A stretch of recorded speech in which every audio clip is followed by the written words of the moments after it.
Three wives of prominent executives discuss the possibility of murdering their husbands. Cheerful subject there, huh? We're live. Pardon? We are live. We are live? Oh, well, that's exciting. We are alive. Okay. Our book review. So, calling the meeting to order. How you doing? The attendance, you're taking the minutes? Aha. Well, Sam might take them While after we're, watching the while we're tape. discussing the minutes, when somebody says motion made by, I would prefer moved by so-and-so. We keep trying to get that right. Thank 'Cause you. that's not the first time you mentioned I it. think if somebody reads our minutes, they'll be more impressed if they see the words moved by rather than motion to do something by. Right. Okay, the agenda. Anybody want to suggest anything different? Any objection to the adoption of the agenda? There being no objection, it's unanimously approved. The minutes from the prior meeting in February 7th. I have no suggestions for change. Does anybody else? I'll move to approve the minutes. Is there a second? I will second it. Any discussion? All those in favor say aye. Aye. Opposed, same sign. So ordered. The next item is the visit from Commissioner Dave Mills. Would that be you? Yes, sir. Step right up. Thank you. Grab a microphone. Tell us what you'd like us to know. Well, greetings. Thank you for serving on the City Park Board. It's our pleasure. By the way, I'm Steve Aldrich. I'm the current chair. This is Brown. I still know his first name. Matthew. Matthew, you got Matt, it. Matt Brown. And then Kay that's our Costello. city council member you probably know. Craig Schulte, work with him. Yep. And this is our artist in the community. Kay Costello, I know years back too. I think this is the first time we've met though, so That's correct. very pleased to meet you. And Good to again- be met at my age. And again, want to thank you for your service in the community and just all your roles. Well, I'll just blush a little and then we can go ahead. Good. Yeah, I'm the current county commissioner for District 3, and that's the west side of Grand Marais going over to Cascade River. I used to be on the city council and lived in Creechville and sat on the park board, so I know there's a lot that's changed since then, but I haven't really been following a whole lot since then. Well, we've been Ashamedly, following, but- we've been following Creechville because of the Oh, yeah. proposed housing for rezoning up there. Yep. That's the current, or one of the current hot topics, I should say. I just wanted to check in here. Councilor Schulte is on the Parks and Trails Commission, which is a joint commission of Grand Portage, the city, and Grand Marais. And we have representation, or we used to rather have, from all different districts of the county, but we also try to have different representation in different user groups, whether it's snowmobile or ATV or skiing or mushing or hiking, you name it. And at the county level, there's been quite a lot of change as well, from our administrator to the board to directors and retirements, and we've had, I think, 25% changeover all in our staffing. And a lot of that has to do with COVID, of course. But before COVID, we were hoping to get the Sawtooth Bluffs project kind of moving along. And it's been quite a while. I think the Parks and Trails Commission had the comprehensive trails plan formed in 2016, I believe, and then that Sawtooth Bluffs master plan in 2018, and then nothing. And so we need to revisit that again.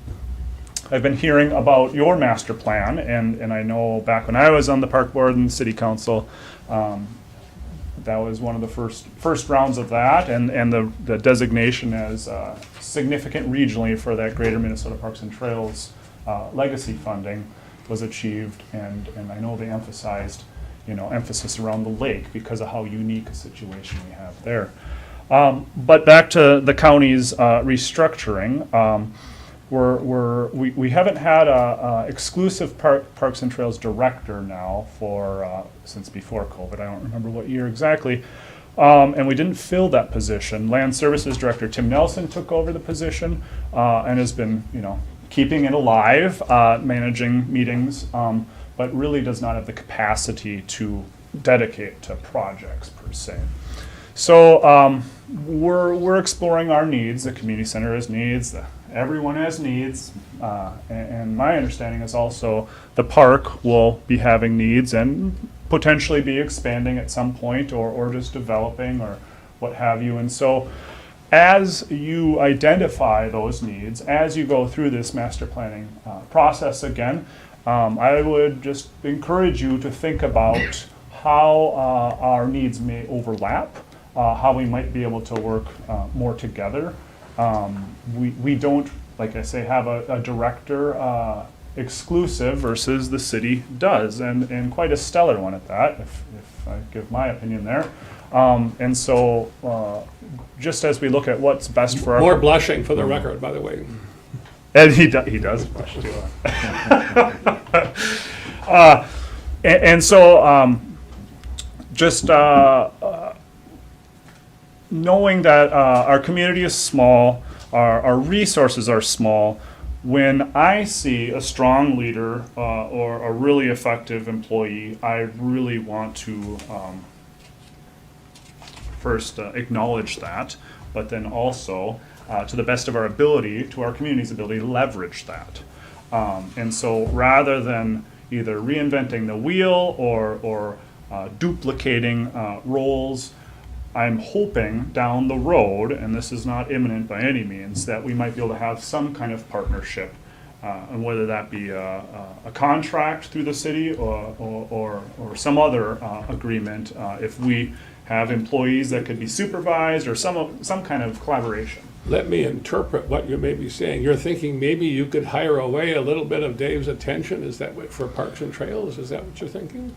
Potentially, if we provide support for other needs that the city parks department may have, because way back when, it seemed like there was a pretty decent workload. So we don't want to burn people out, and at the same time, we want to leverage what we got. So that is, yes, kind of along the lines I was wondering about, but for him to take more on, clearly he would need support in other areas, if at all that would ever happen. And so, right now though, what our look is to have one of the other staff members in Land Services kind of take on that Parks and Trails Director's role, and potentially have some assistance or administration through the community center, and because that's a recreation area, right? There's other kinds of programming that happens there. There's kind of parks going on there, and that's a good chunk of the community center director's time is kind of managing, whether it be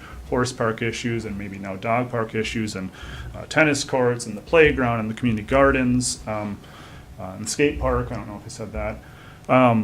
And so we're just looking at those needs, and especially as we look forward to the Sawtooth Bluffs potential, that's also going to take some Remind resources. me, I think I remember on the map that Sawtooth Bluffs is generally the area that's where the water tower is. Correct. Yep. It's boy, I don't even know the acreage anymore. It's a lot of acreage, and the county, I believe, acquired more to the west of that. And I think that was another at least 80 acres, if not more. And then it extends south to basically the dog park, horse park. And then kind of that connectivity to the community center is desired as well. But as I said, this whole plan, the whole Sawtooth Bluffs plan, is going to have to be revisited and get community input and feedback, and just take a look at the whole shebang again. But, Do I remember right that the city owns part of that land? yeah, oh, absolutely. Yep. Presumably where the water tower is. Yep. And it pretty much the central land of the whole area there is city owned. And so originally, when we were kind of envisioning this, kind of the contribution per se to the city, to the joint powers would be that kind of city land as part of the park, versus necessarily staff time or dollars, you know. But that was, I think, just the intention, and like I said, everything is to be reassessed and reviewed, and just whatever makes the most sense for our community. It's kind of long and short of it. Can you refresh my memory? Yeah. Did you say that there, in the past, there was a county staff person Yes. with Parks and Trails? Yep, we did have, it was the land commissioner, Parks and Trails director, and aquatic invasive species coordinator, all under one position, and that's when it was first formed. And since then, that staff person's left, but Soil and Water Conservation District has taken on the aquatic invasive species role, and then Tim Nelson, our Land Services Director, took on the Parks and Trails, Yeah. and then our assessor, Bob Thompson, took on the Land Commissioner role, which actually is a kind of a smaller role, but it's good to have somebody who's got their finger on the pulse of land in Cook County doing that. But all of that is kind of part of this restructure. And on top of all that, the county is doing strategic planning for the organization. And so that's where kind of all this is shifting around as For the well. county? Mhm, for the county organization, you know. So Because for the community center position has shifted Yep. as well. Yeah. Yep. I mean, that, you know, And that's a really good point, because of, I would say, extreme hours that our past community center director Right. worked. right, We're finding that there were a lot of needs being met beyond what Right. a full-time job is. Right. And so we're kind of discovering all of that and what's needed there. So there's already, you know, a full-time and a part-time person up there versus before we just had a full-time person who worked 70 hours a week. So, yeah, we're playing catch-up there. plus the university is actually the employer there. Correct, yep. No. And I've wondered if we need to also talk with the U of M Extension kind of about all these shuffles. You know, probably directly and from an HR standpoint, it isn't relevant. But I just, you know, the more we're talking, that's why I'm here now. The more we're talking, everyone's talking, I think the better we can have a grip on the situation. Right. So, and again, I just want to thank actually Craig, Councilor Schulte, for his participation both as the city councilor and as the park board rep on that Parks and Trails Right. commission, because he always brings valuable insight there, and Is Bob And he's not Nessheim blushing on- there, so- On that as well, or is he on a different I'm trails? sorry? Is Bob Nessheim on that as well? or he is not. No, Oh. no, I'm He's not on sure. some other, He's with Kitchigami. Yeah, okay. Yeah, I haven't worked with Bike him. trail. yeah. Which, boy, that's probably someone we should have A whole nother- on that commission too.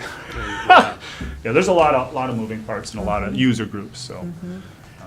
So besides what you mentioned, the community center and those, and the things up there, the parks, I mean, when you go countywide, where are the other places in the county that there's parks and trails? Right, and that's a really good question, because, you know, it's a stretch, I'd say, to say there aren't county parks. The county has landings, but we're hoping that the state can take those over, because what are we doing? They do that. What are we doing that? And so that seems to make a lot of sense, but that's, I'm sure, a process. But that's kind of what we're thinking and talking about right now. But otherwise, a big part of it is just the coordination of all the user groups and all the trails, because everybody's strapped for volunteers. Almost all the work is done with volunteers, and equipment sharing is a big issue. Equipment's super expensive, whether it be groomers or heavy equipment to maintain the trails in the off months or whatever. So we're just hoping to get more coordination and more resources to kind of funnel grants to the user groups and just better coordination, better management. You know, we're seeing more and more visitors, and I think as a local community we can respond much better than maybe the federal government or the state government even can oftentimes, because we're here, we're living it. I know the state is too, but just that management is, with the state level at least, I find largely at the state parks versus, you know, countywide, so. When you were talking about ways in which our master planning might relate to what you guys do with Parks and Trails, Did you have any particular thoughts, or have you noodled anything, or has anybody in the county thought about what we do as it impacts upon those things at this point?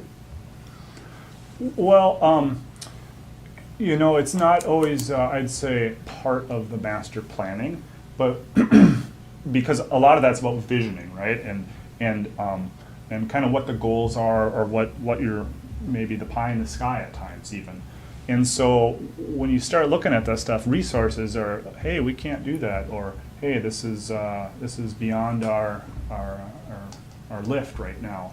And so when it gets to that point, when you're maybe more acting on the master plan rather than actually planning, then I'm hoping that you can keep that in the back of your mind, like, oh, maybe there's an opportunity to work with the county, or try to leverage county dollars, or if we have staffing or whatever, just want to keep everyone in the loop and as much as I can.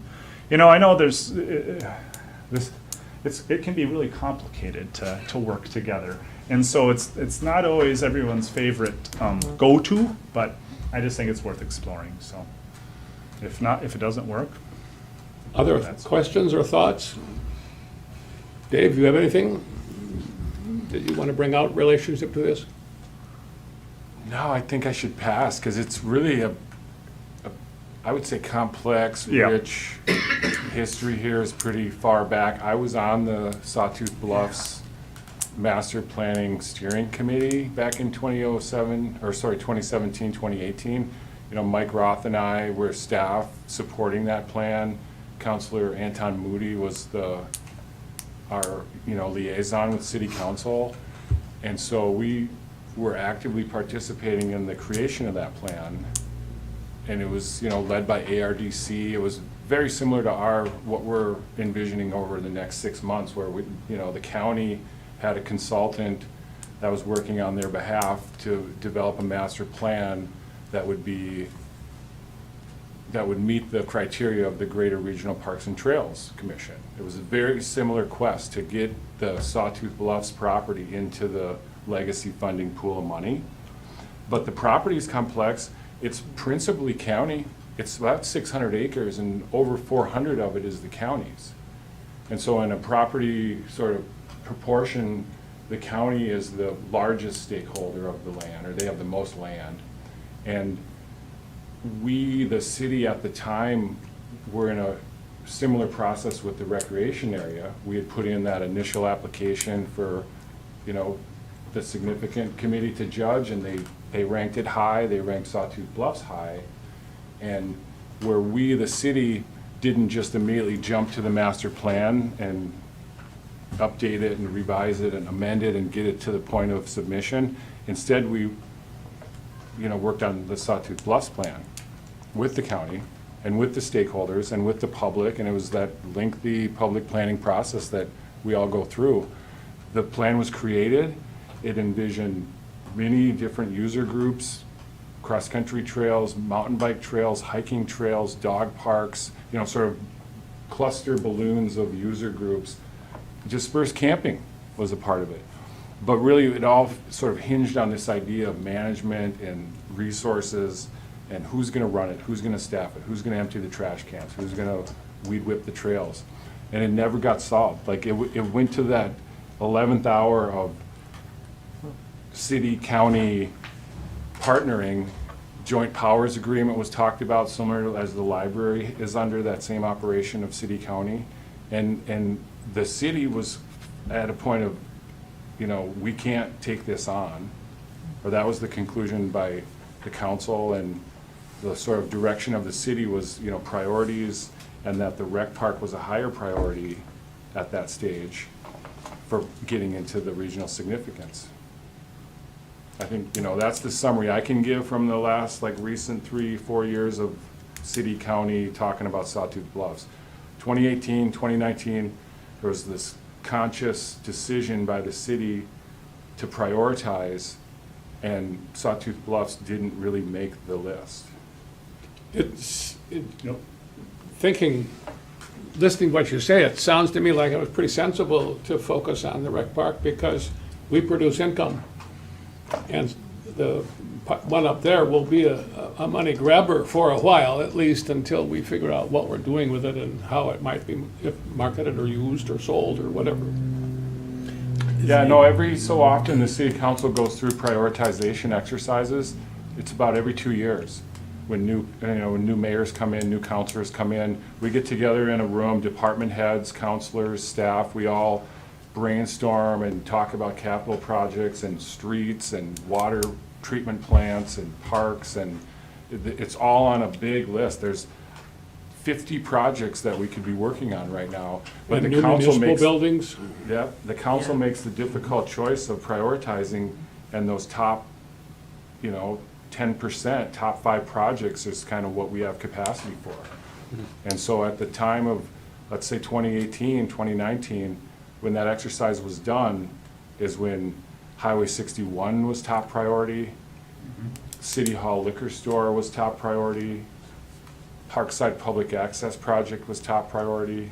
I saw that list and I know we've already clicked off several of those projects, but Rec Park Master Plan was also a priority. I would say well and above the Sawtooth Bluffs. And I can't say where Sawtooth Bluffs settled, but it didn't make a top priority for us to be able to talk about and work on and deal with. So the Sawtooth Bluffs, you say you going to revisit it. I mean, is that, I'm not sure exactly where that is, but does it encompass where the housing project is going to go, or no, but it's Across the above that? street. And is that city or county land? So this, Yeah, so the hill this, going all the way up the old ski hill. And that's county or city? no, the front slope is city. City, the front slope. So it's a dual they're both in there. Yeah, part of the city. The back 400 is county, but Okay. there's like very unique fen wetland features Right. in the back There's a lot 40. of wetlands on top of that flat part. Mhm. Yeah. It's great. Yeah, you And- can fly over, it's kind of neat looking, actually. Yeah, it's super unique. And that part actually has been kind of backed off of the plan because it's so sensitive and unique. Yeah. Before it was gonna be kind of featured, and Controversial. it got that significance, but I was like, whoa, we don't want Yeah. people wrecking this or whatever. Right.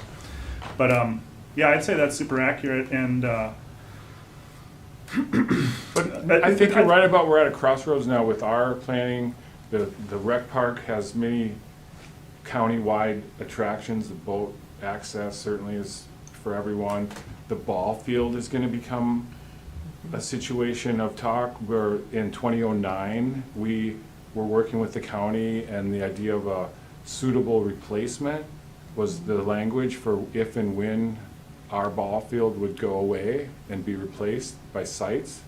The 2009 plan was contingent on a replacement field being built up at the community center site. And the community center site went through that analysis when they got the 1% funding to build what eventually became the YMCA. But during that planning process, pre-YMCA involvement, there was a lot of planning and studying and committee work and consultancies talking about new pool, new indoor hockey rink, new ball fields. And as they started to do some investigation and pricing of these amenities, and a ball field in particular, because of the wetlands, because of the ledge rock, became I want to say $900,000 replacement cost because of conditions at the site. It wasn't affordable. It didn't make the final cut for what the county ended up building out from 1% recreation money. The YMCA is the result of that. But during the fluid planning of the rec park and the pool replacement was certainly a part of that. The ball field was a part of that. And so now that we've sort of settled the pool thing, we've got the ball field to talk about again. And so you're right, we'll be all right, yep. 6 months, 8 months of master planning, needing to know where the county's at with certain pieces of our public park land. And then I'll just say this, as a user of the community center site, a very active user, young family, kids, that's your biggest asset. That's your park. It happens to be in town, but it's skate park, skating rink, it's not just it's ball fields. It's a whole feature playground, outdoor playground for all ages. And we know firsthand the county's ability to manage that and maintain that because we step in, like the park staff chalk the ball field up there as just because we can. And we want the community ed ball program to be successful, but it's a countywide program. But it's an example of like our city staff, like going up to the county site and putting in time and labor and expense, and that's what we do. How But do there's the no tennis end. courts fit in?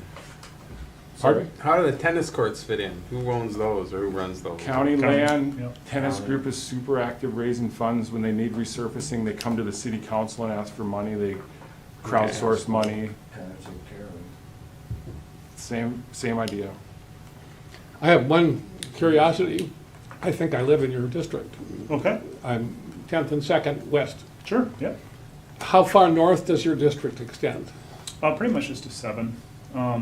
It goes up a little bit north of 45, because I'm north of 45 there. But I think the top of 48 is District 4, and so then below that, I believe, is still District 3. We just did redistricting, so. And you go basically straight west to the Cascade River. Yeah, yeah. Okay. That's the general shape. Sorry, I can't Oh, that's nail close it enough. down. I was even involved in that. I just wanted to know mapping. whether you represented the forest or not. Apparently, primarily not. Which The forest that up toward the boundary. No, yes, thank you. No, good question. Okay. No, I'm just here because I'm on the Parks and Trails Commission with Craig and have been involved, and it's been such a long process for this, and Dave's summary, I'd say, is 100% accurate, and the city has gotten stuff done. They've made progress with the park, right? You have an established park, that's the biggest difference. You got an established park, so let's focus on what we got versus creating a new park, a new system. That's a much heavier lift, and so it was super intentional to just focus on that, and I'd say it's super successful. So that's when I see that, I'm like, hey, let's do more of that, or hey, how can we tap into that sort of thing. I would put the question back on the table though for the county as how much do you have capacity for? Or, you know, Right, what's- no, you know, right. what's the willingness of the county to spend? Right. See, that's just it, is there's talk of our needs, and now we have this vacation rental fee increase that will help fund that position. And so there's position expansion, but the Parks and Trails funding, because it never got filled, it just kind of got absorbed back into the budget. So we haven't been budgeting for that position, and so that's a problem. So we're gonna have to go back up to that. But that's why there's talk about restructuring, and maybe it shouldn't be a director, maybe it should be an administrator. And then I was thinking, well, maybe we can contract parts out, and we have other agreements, and I know there's streets agreements and law enforcement agreements all being discussed, so what's sounds one like it. more, right? It sounds like it's unlikely that we would know what the county would want to put into that park until you had a Parks and Trails position settled That's exactly and right. somebody who was in charge of thinking about that. That's exactly right. We have Christina Matson, who's in our, she's our SHIP coordinator. It's a part-time position, and that's the state health improvement plan.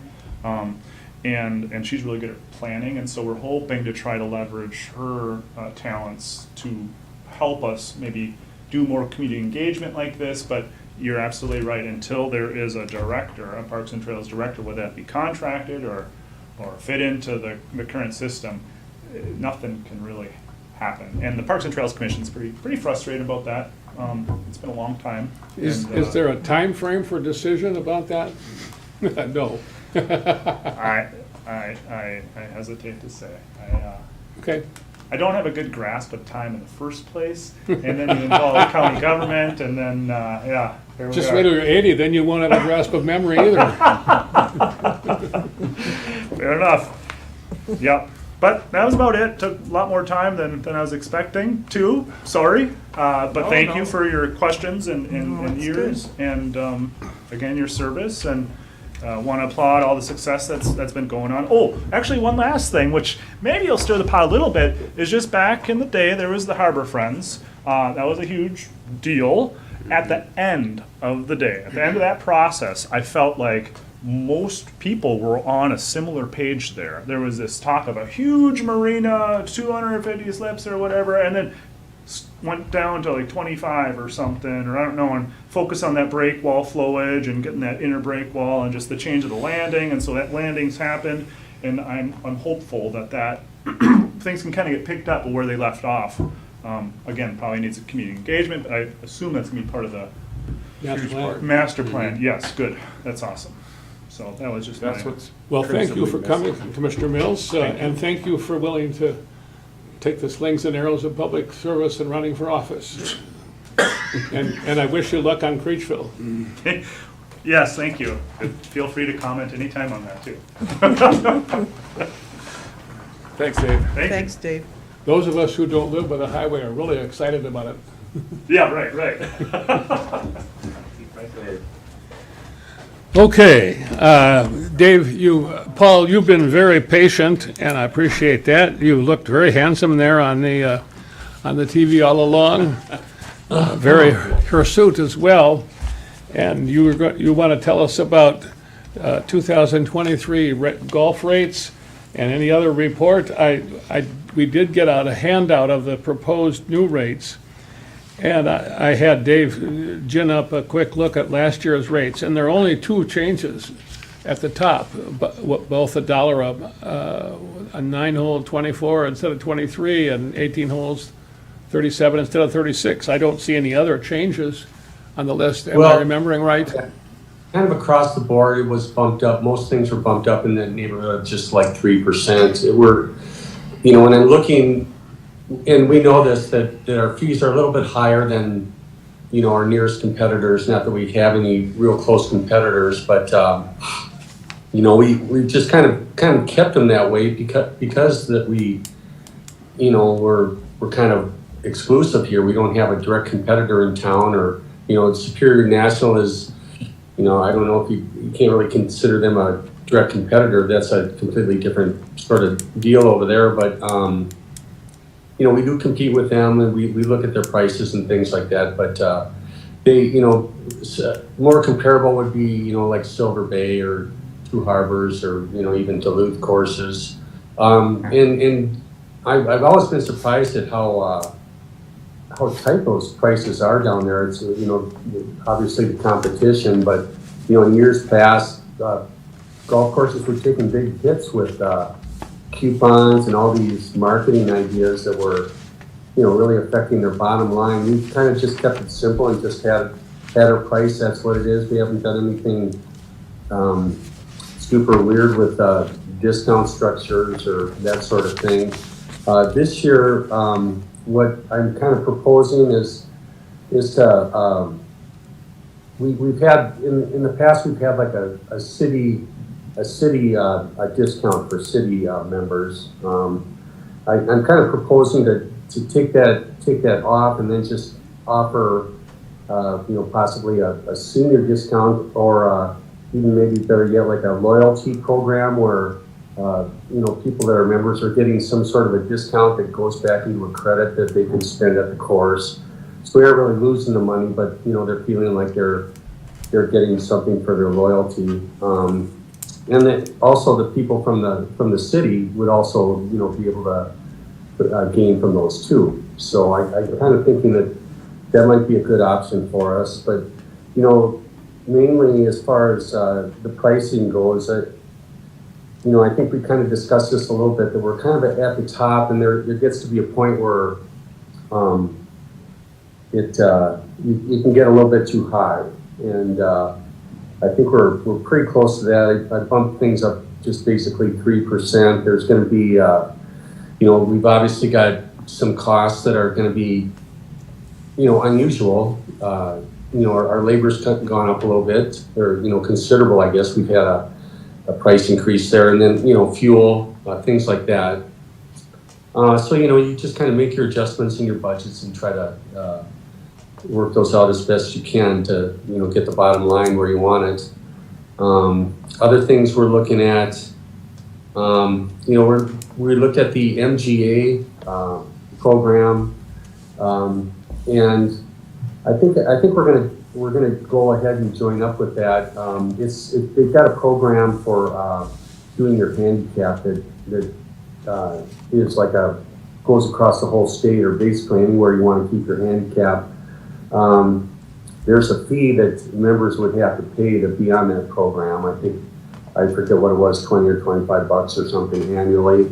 I think that when you purchase this program, I think they throw in 10, 20 of those for free. So I'll kind of get the details on that, but I think we're going to go ahead and get that plugged in. Also, you know, when I arrive there, I'm going to be in contact with, I've got some numbers of some people that are interested in, you know, trying to formally get together a women's league, which I've always wanted to do.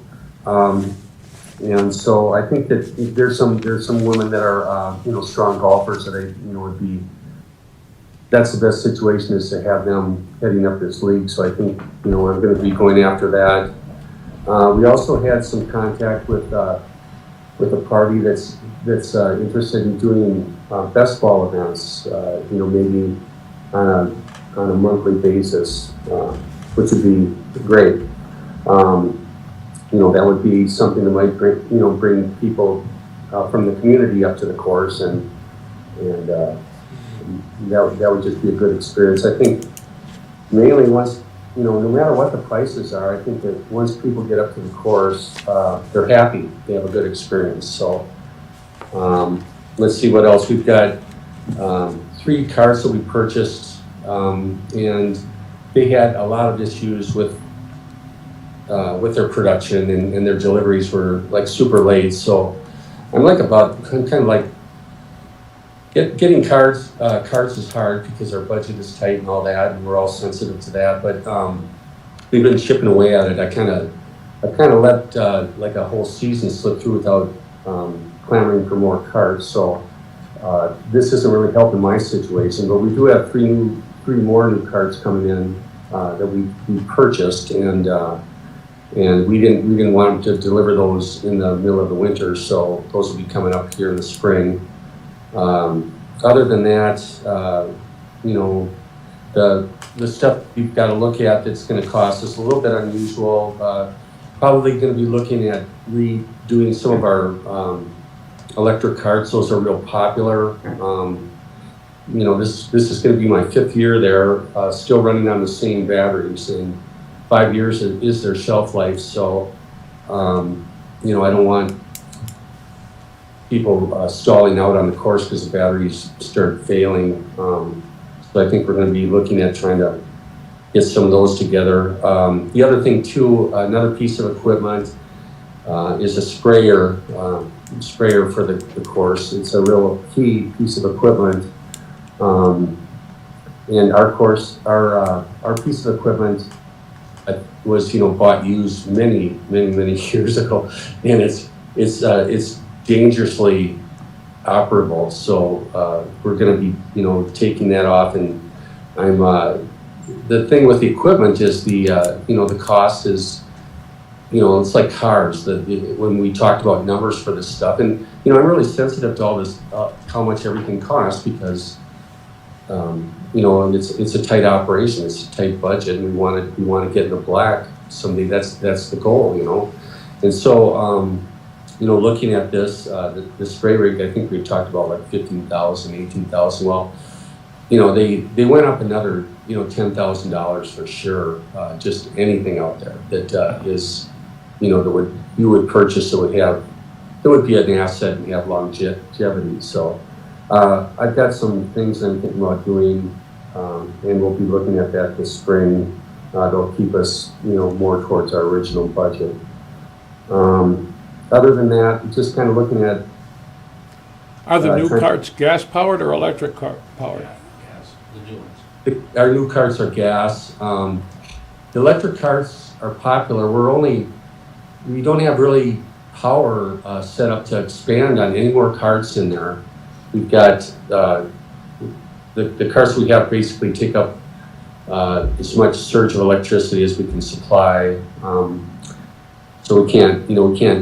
And the other thing too, that the electric carts are nice, people enjoy using them, but they aren't good for a public course because, you use them a couple times and then you have to go charge them up and they're off your, they aren't usable and we need carts available for our customers all day. So a gas cart, they're actually pretty efficient on fuel. You can just use them one after another all day long and you just don't have those reuse issues. So, I would say in a nutshell, public courses like ours, municipal courses, golf carts are always going to be gas.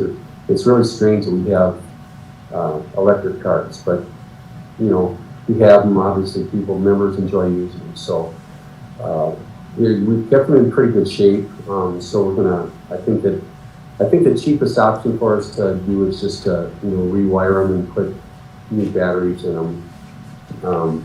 With the cost in carts too. I got a quote for 3 new carts because that's what I was trying to chip away 3 new carts each season until we got up to replacing our really old carts. The prices on those have changed too. Even so, we're still buying direct. So I think the program on these carts, I like it because I think that you make money off of carts. They cost us money, of course, to buy, but at the end of 4 or 5 years down the road, we could sell those things for pretty close to what we bought them for, and then get into new equipment, and I think that might be the route to go. There's I think the GM or the person that runs the course at Lucerne, his brother is one of the salespeople for one of the golf cart people. So they get a good. I think we can get a good turn whenever we do want to turn these.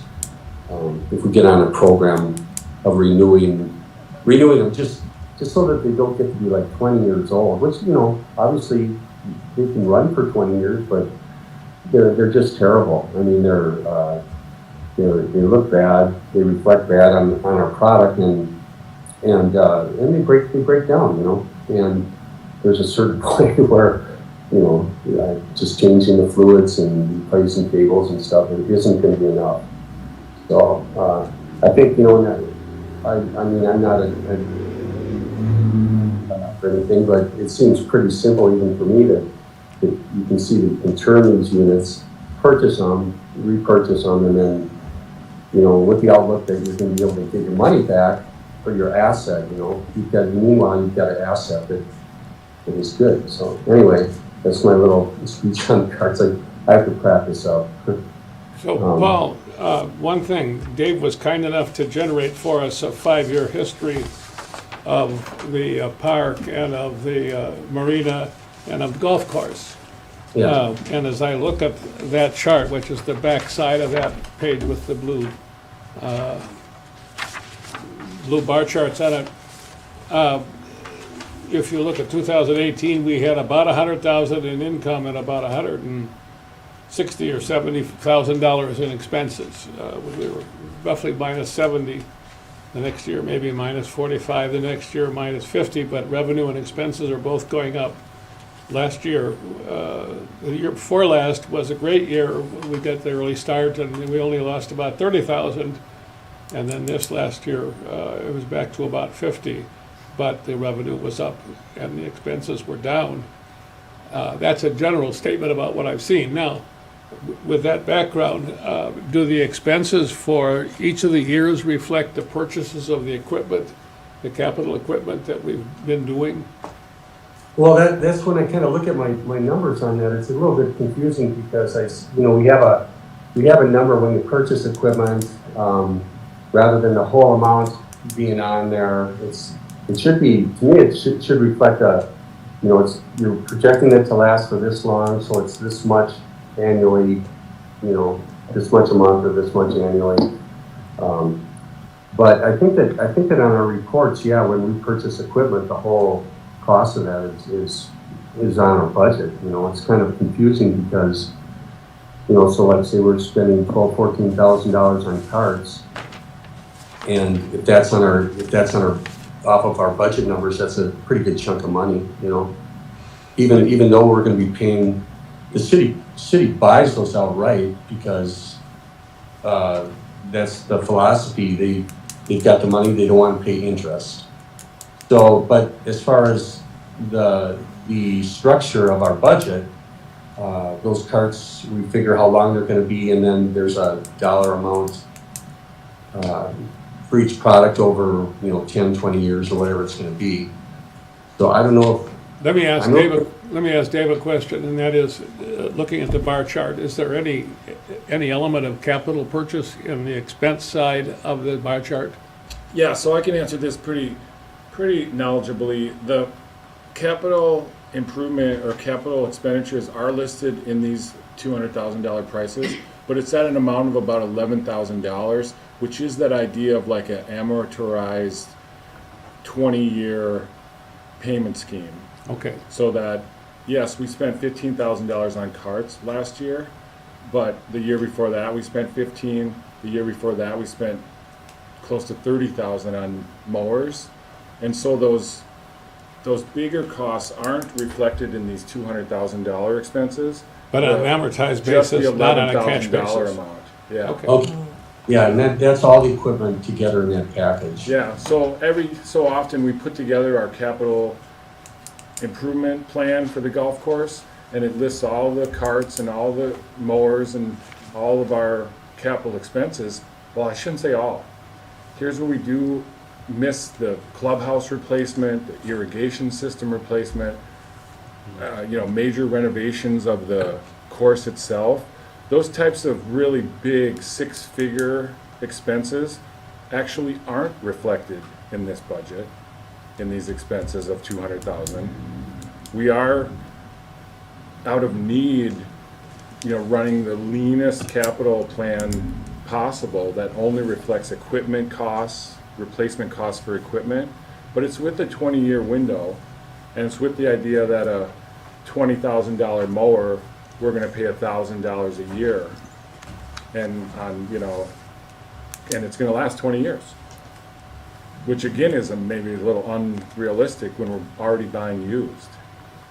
And so it is a kind of a sensitive budget to talk about reality versus affordability. And the reality of the golf course is it's expensive to operate, and it takes a lot of capital and equipment and facilities. And I think also the weather, when you look at it, we're on average, we're making so much a business day. And like last year, we didn't start until almost June, it was super late. I think that the year that we fared better, we were open at the beginning of May. So, we're gonna have a little bit less labor costs. I mean, I have to have people there, getting the course ready anyway. So, we're saving probably some staff for running the inside of the clubhouse. But overall, if we're impacted by weather like that, it's hard to make that up. That's why I'm hoping that like leagues, you have to develop the leagues. That's the best thing we can do. The membership, the leagues, that really is a good kind of a foundation for our business. And then beyond that, any of these specialty events like these best ball tournaments that are gonna get some local people involved, who like to come up and play that game. Those are going to help our bottom line too. So that's the challenge. Is really that we can't price. We can take a look and run the numbers and figure out what we have to charge for a fee to get into the black. But I think that would kill us. So I think that other things that we can do. We can order some better weather. and I'm thinking some of these the leagues and some of these tournament things might add some revenues for us. Other than that, there's really nothing that we can shave off. We've got a minimal staff. There might be some things we can do in the clubhouse to cut some hours, but other than that, pretty, pretty kind of set. Have we solved the problem of the wine and beer license yet? No, the wine and beer license is kind of attached to writing. I was listening to you guys with your, talking about your plans and proposals and things like that. We'd have to actually come up with a full-blown plan about how the kitchen area is going to be a stage, a level 2 kitchen. Right now, we're able, at the level that we're at, we're able to serve seafood. And, they had me, I guess it's weird, we're dealing with the alcohol people, the state people, and the county people, so I was getting different information. The people that I was talking to that we buy our license from down at the county were telling me that, I just have to add one more food thing, like ice cream, and then we'd be fine. So we went ahead and did that. We got shut down at just the last little bit from the health department. Basically, they're the ones that you have to submit a complete plan on the kitchen, and so right now it's that you're looking at a lot of money, It's probably not worth it. to develop that. I would like to find a way to do that outside of that, but evidently they've got their methods for controlling who sells alcohol. Well, as I understand it, much of what we've been talking about doesn't have a direct reflection on the decision as to what the rates for next year should be. As I understand your proposal at this point, you want us to adopt the numbers that are on the Dunflint Hills Golf Course Rates 2023 page that includes the dollar of an item on the 9-hole and 18-hole rates and otherwise without change. And you're not asking us at this point to change the policies relating to the city discount or create new things. That will come as a later discussion. Am I correct? Yeah, I am kind of looking to try to change something with the city discount and just change that and put it into a different format. Who has and just thoughts to or be- questions they want to raise at this point? I Pardon? just make the point, Steve, that there is change all the way down that list. If you follow down, it's not just the daily that's going up, like it's about a 3% average as we go down. There's just the 9-hole junior didn't change in the top daily fees. The cart 9-hole didn't change, but the 18-hole went up 5.5%. Are you following that now? You're talking faster than I can follow it. As you Oh, yeah, just- the cart rental went up $1 For a 9-hole, or sorry, for 18 hole. holes, from $18 to $19. And those little incidental, like, balls and range that's, you see big percentages only because it's $1 on $3. Right. But those are incidentals, Well, we're there's- talking about there- annual though. There's no increase for the range balls from last year to this year. We were up a bunch last year on both of those, but they're flat between last year and this year, according to what I'm seeing here. Then you've gotta go across down those lines, like a small bucket this year would be $4. Small bucket is $4, right? This year. Oh, wait a minute, I see what you're saying. 2022 rates. Oh, okay. I misstated the record in its entirety.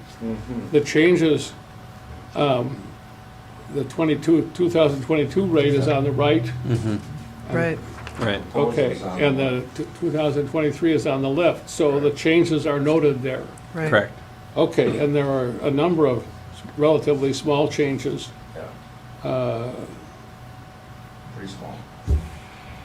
They range from nothing to 6%, depending upon which category you're looking at. Okay, so does anybody have any heartburn about these proposals? No? And does somebody want to adopt, or to move adoption of these rates, subject to further discussion if we decide to about those other issues? So moved. Is there a second? I'll second that. Any discussion further? All in favor say aye. Aye. Aye. Opposed, same sign. It's unanimous. I know Bob wishes he could be here to talk about that because he wants to play after he gets his shoulder back. Okay.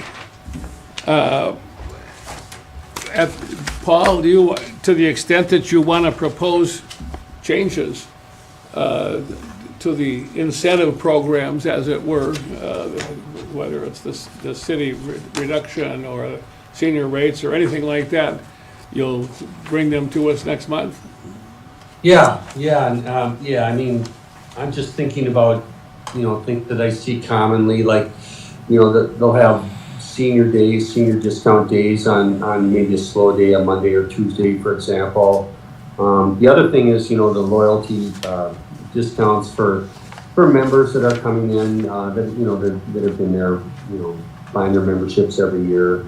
And as these prices are increasing, we're not offering them anything for that. And then sometimes there's a few people, not all of them, of course, but some people take offense to that they're in the county, but they're not in the city limits.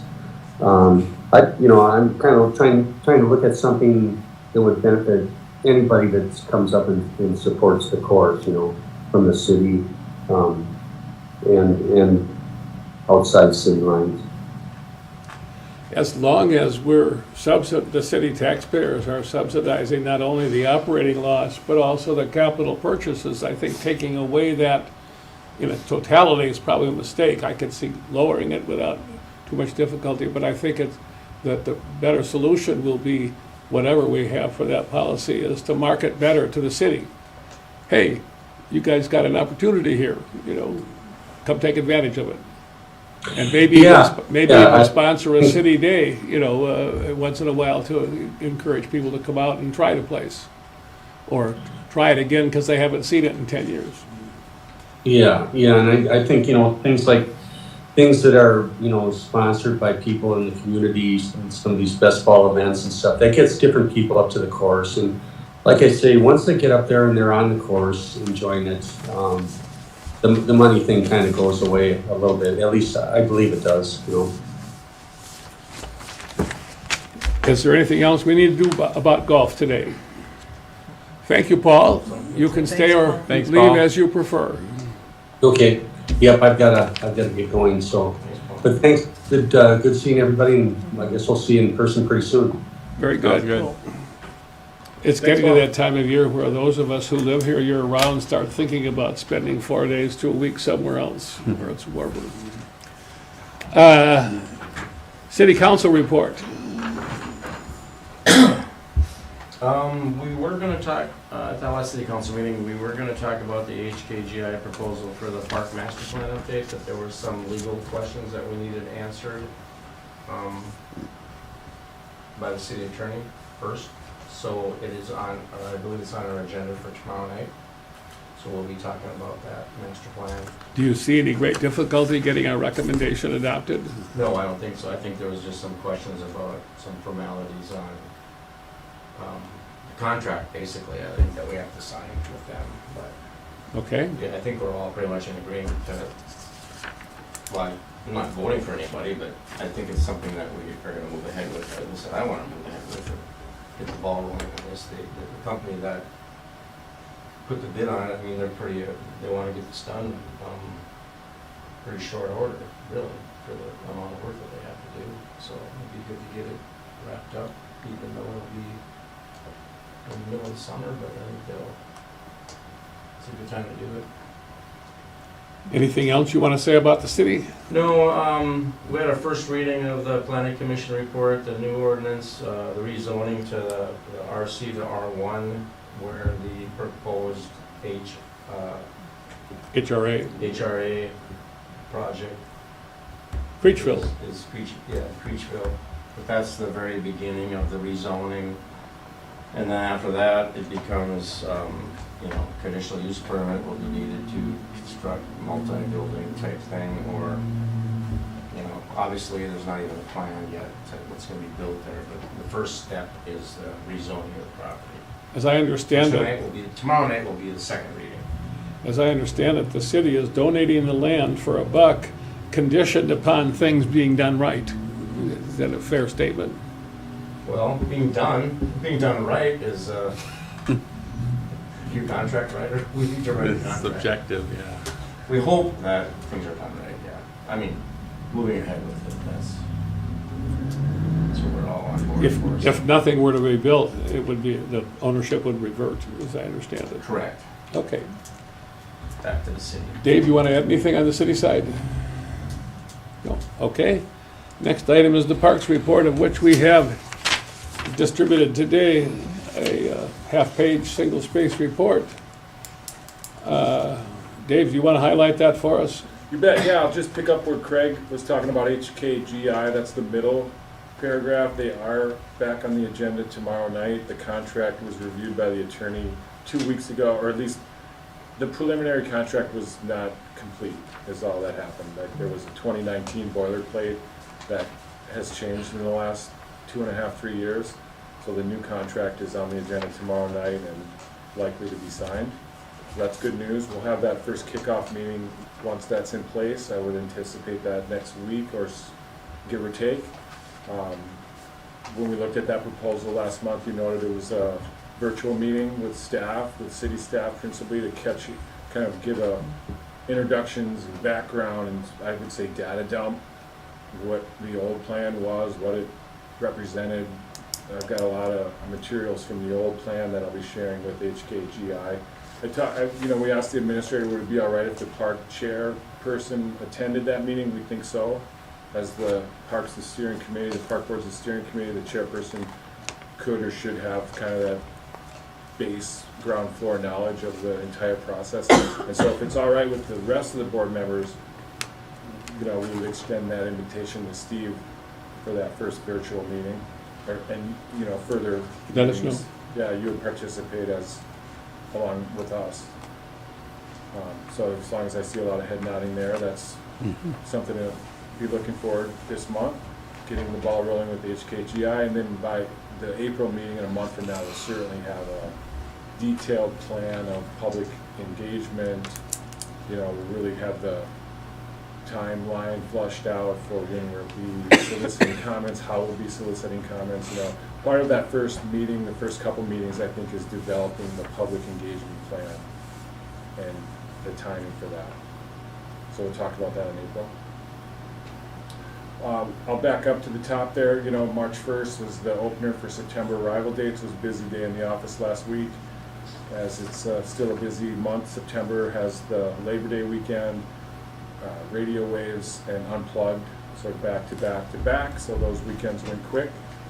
We already blocked out sites for the radio, and are anticipating that, especially with that application coming, and we'll take a look at that event as it's in the park. Unplugged, of course, is next door at North House, but very popular the third weekend of September. And then finally some action on the end of the month for Fall Colors. So just October to go, very light booked month, so April 1st hopefully will be nice and slow. I think it's a Saturday even, so we won't be able to answer phones, but the online system will be available for that. And then something we've been alluding to all winter is the need to retool our reservation scheme to, rather than open up blocks of months of dates, to go with more of an industry standard rolling date.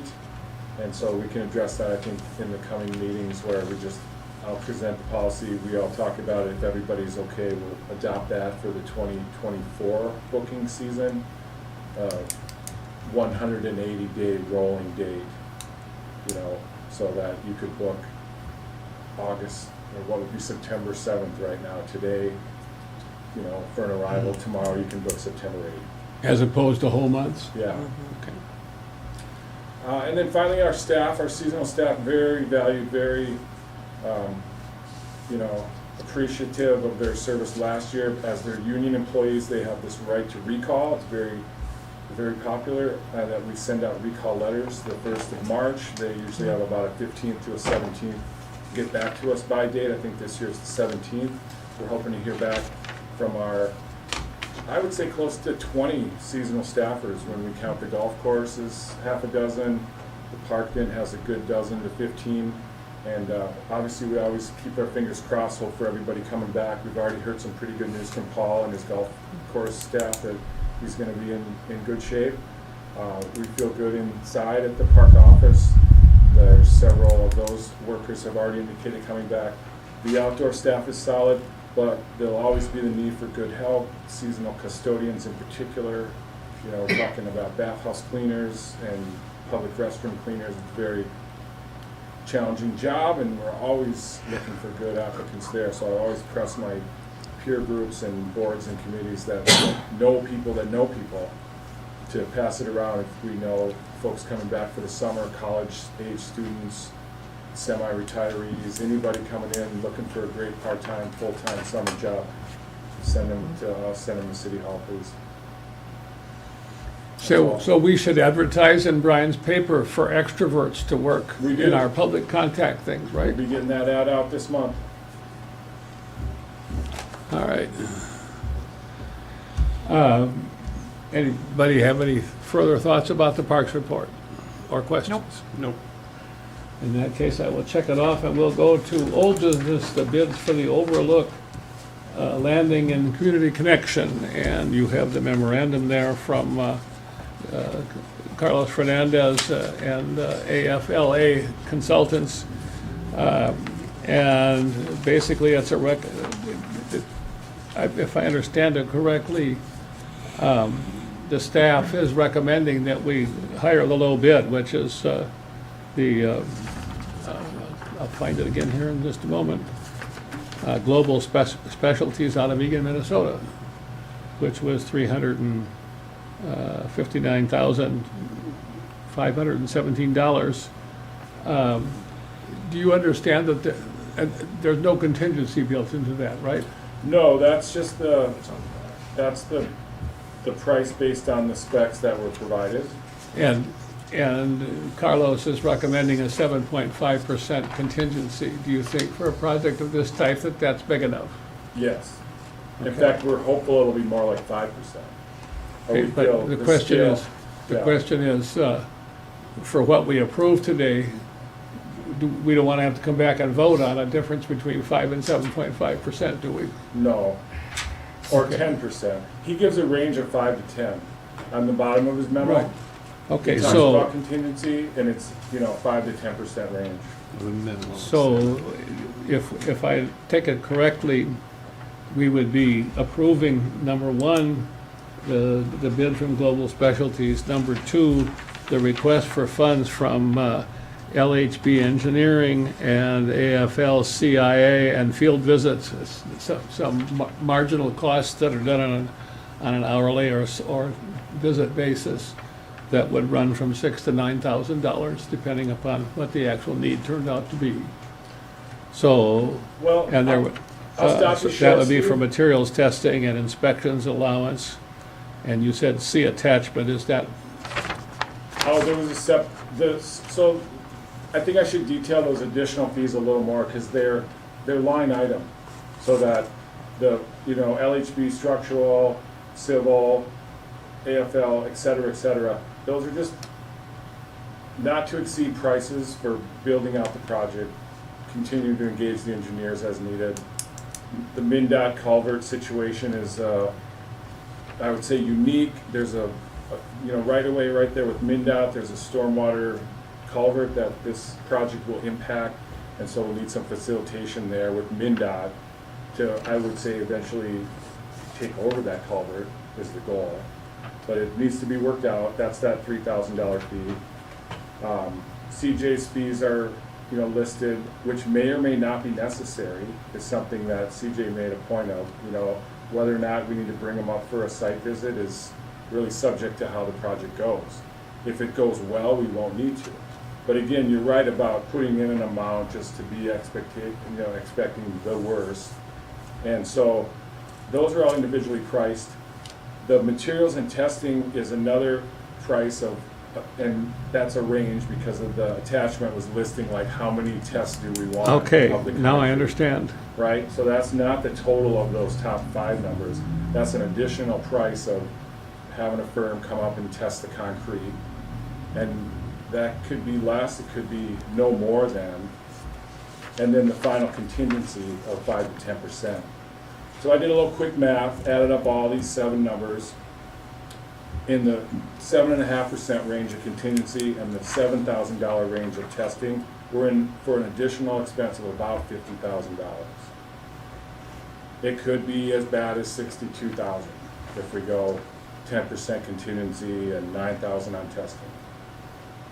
Okay, There's a final fee that isn't on here, and it's a George Morrison honorarium that would be paid to the Morrison family for use of his art.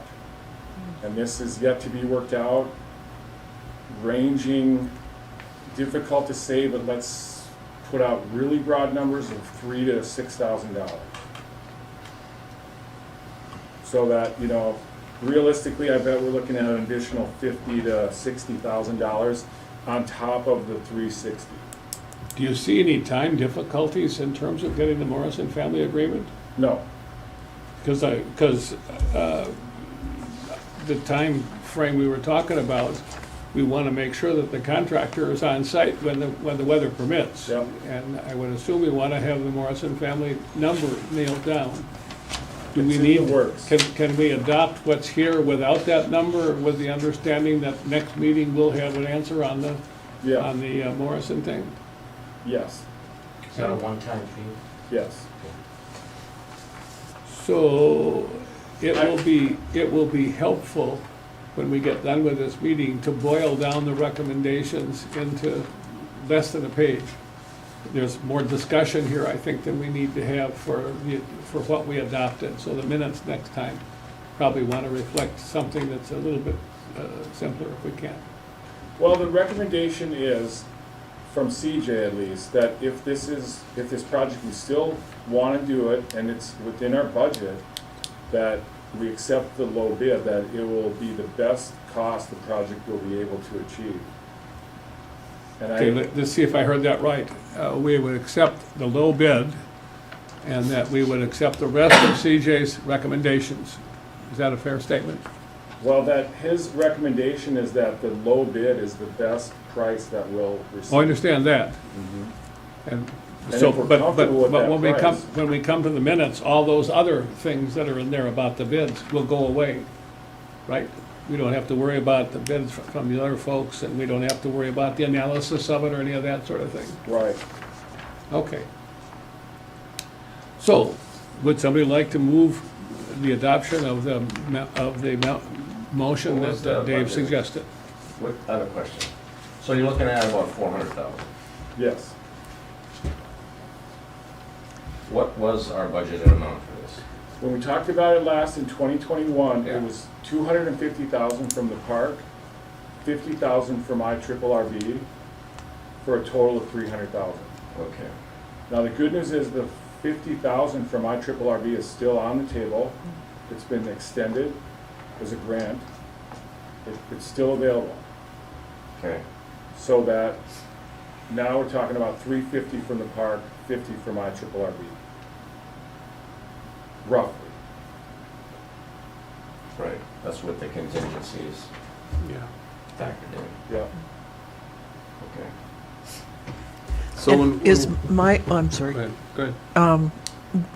Are we making the recommendation to the city council? Yeah. Yeah, Yes. That's what you're doing. yeah. And They- this is on the agenda tomorrow night, Oh, gosh, preemptive, as we want to move fast, we want to let yeah. the contractors Get know. going.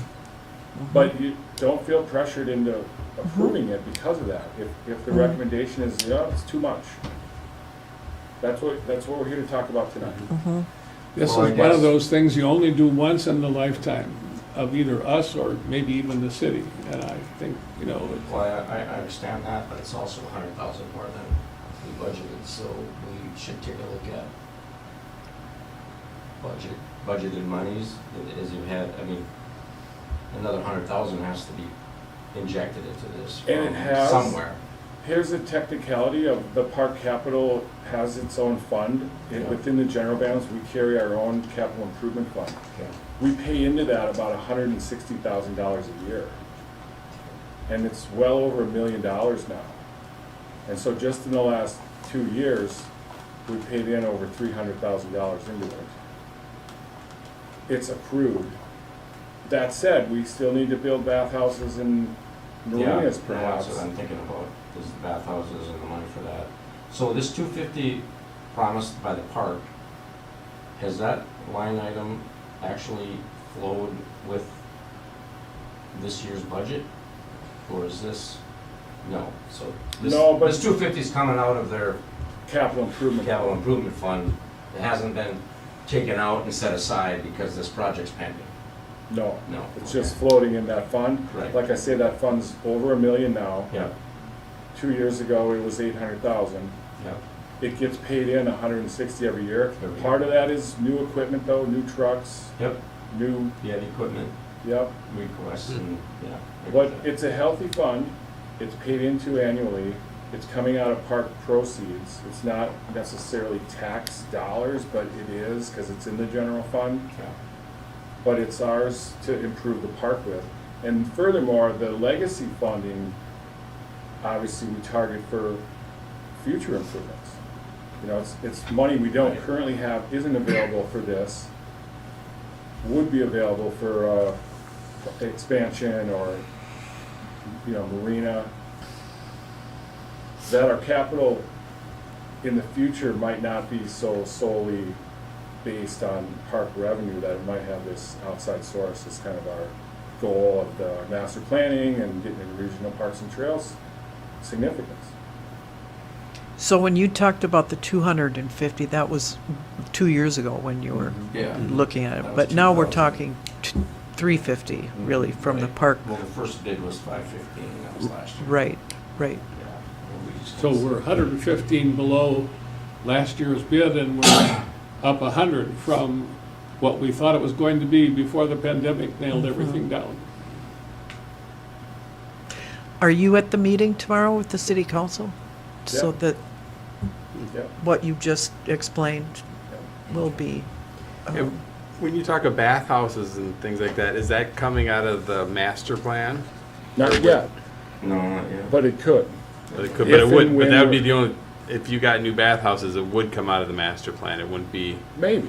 or it could be something, Or we could fund it ourselves, Yeah. because we'll keep paying into that fund. so, but are you seeing anything like that in the next year?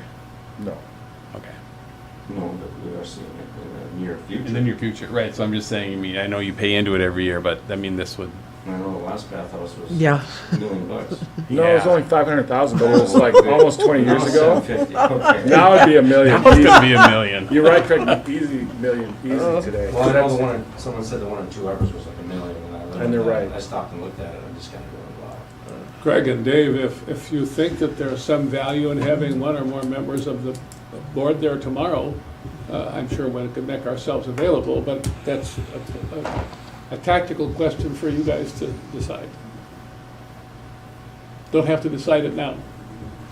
And how, when you say that 50,000 from IRRB, is that a guaranteed 50,000, or you still think it's No, possible? it's for sure. Okay. We have to apply for it for, No, the extension's extend. Oh, it's- extension. it's Oh, we applied confirmed for it, available. and it's best extended. that we build out this year. Likely won't be extended another year. Gotcha. So, did we have a motion? Could we have a motion now? I'll move to accept the connector overlook bid for construction services from Global Specialties. Okay, is there a second to that? I'll second it. Okay, any further discussion? Well, it just is like, this is going to the city council Right. tomorrow. Yeah. I mean, Right. they're going to discuss it. Right. so my discussion, basically, I feel, is to approve this, push it to the city council. So that, right, Have them look at it, because they're the ultimate right. Right, I agree. group that, I think we're gonna look at this 100,000, and I don't know, you said something about general fund monies. I have no idea what, is this all park monies, or can general fund monies be used on this? I don't know. No, because of how the general fund's set up, our money is inside of that. Like our park It all capital, goes in the general fund. yeah. And so it won't, like, it comes from park capital within the general fund. Okay? Yeah, it seems like it's more about, to me, it's more about prioritizing that money that's in the parks How it's capital spent, right? improvement fund. And if there are other things that are gonna come up, or just the value of this kind of project, and I know people have worked really hard and for quite a while to get this to happen. That's right. But Okay. it's- It's been a priority on our capital plans. It's been that top 5 priority category we were talking about earlier with Dave. Boat launch, this project, paving needy roads, which we just did last summer, 60-some thousand. And we still have the $1 million plus in the capital account. The boat launch didn't cost us much at all. It did and it didn't. I mean, it's taxpayer money through the state, Right. but it didn't come out of our $1 million capital fund. Right, So that it's still healthy, we're still able to buy trucks and pave roads and upgrade sites. Those are the other sort of items on that. and take care of priority. staff. I mean, it's That's a city. different, that's a This salary is- fund, Yeah, and that's all, but it's the same pot of money. yeah. But I'll just go back to the bathhouse. You see those coming in the next few years, though. I think we see And the- one. Yeah, And the longer we wait, the more they're gonna, Yeah, we've always expensive they're gonna be. yeah. And with this I don't know, I mean, whatever can happen with the new study we're doing, but, if there's an expansion planned or anything like that, that'll even put more of a need, And bathhouses. Definitely. to renovate, or to redo one at least. Unless, of course, we can get somebody else to pay for the expansion. And that's the idea with If there's legacy. regionally significant. Okay. Oh, the legacy funds. Okay. So the motion has been seconded to approve the low bid of Global Specialties Inc. as recommended by Carlos Fernandez. Is there further discussion? All those in favor say aye. Aye. Opposed, same sign. Nobody opposed. So then we need a second motion to approve the remainder of Carlos Fernandez's recommendations, which have to do with additional professional costs, materials testing, contingency, things of that sort. Are there, those are included within the $400,000 figure that we used earlier. They're included. Is there a motion to approve those other recommendations of Carlos Fernandez? So moved. I'll second. Any further discussion? All those in favor say aye. Aye. Aye. Opposed, same sign. Again, unanimous. It goes to the council tomorrow. Let us know if you want us there, otherwise we'll read The Ghost of Craven Snugs. I'm confident that Craig and I can take this forward I representing. figured as much, I but think so. But it doesn't hurt, I mean, if you feel like coming down to a meeting and. okay, we have just another item of new business, which is the financial snapshot of the operations. We're way over time tonight. I wonder if we might not. This is just a summary, Steve. This is old business. You asked for it last month on the golf course. I thought it more helpful to take a look at all 3 operations. And I don't really want to spend more time on it today. If you all agree, we'll put those charts back on the next month for whatever consideration you guys want to have. Sure. Let's streamline it even more so and just say this was FYI. If you have any questions, now would be the time. But I don't want it on The next trouble month's is, if we agenda. have questions, then it was going to take time to answer them, and it's 6:15 We and counting. don't wanna And keep this on next month's agenda. my personal calendar is okay, but we haven't stayed past 6 o'clock ever. I'm fine. I'm good, and I I'm don't want fine. this on It's next for month's our agenda. information, and I'm glad it's in here, so it's kind Yeah. of nice to have a comparison.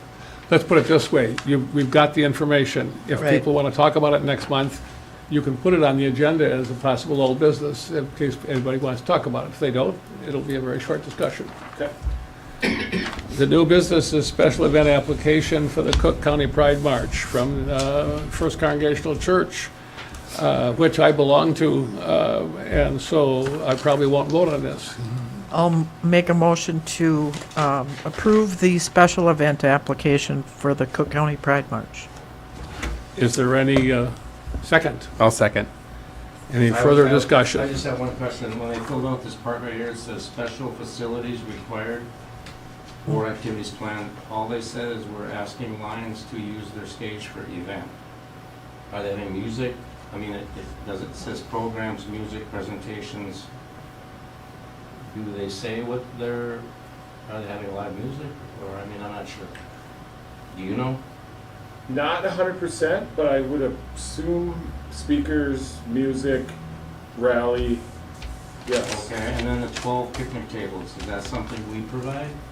There's already probably a good half a dozen tables that are in Harbor Park in Okay. June. Maybe we supplement those with another 6. So Yeah. we bring them over there, or they pick them up, or we provide? We deliver them. We're providing them, okay. I just want to clarify those things, because with applications like with the arts fair and those kinds of things, you know, they ask for garbage removal, they ask for garbage bags, they ask for blockage off of the street, they ask for certain things, so I just wanted to clarify those things that we're providing. And so they're not asking for any of that blockage of streets or anything? No, not that I know of. And the garbage, is that, There's That's- cans down there That's- and then cans are already there. then we'll take it away? every Yeah, day, cans are already Yeah, there. okay. twice a day. Any further discussion? All in favor, say aye. Aye. Aye. Opposed, same sign. And I abstain. Okay, anybody want to stick around long, or shall we adjourn? I think we could adjourn. Then I declare the meeting adjourned. Very good. Second.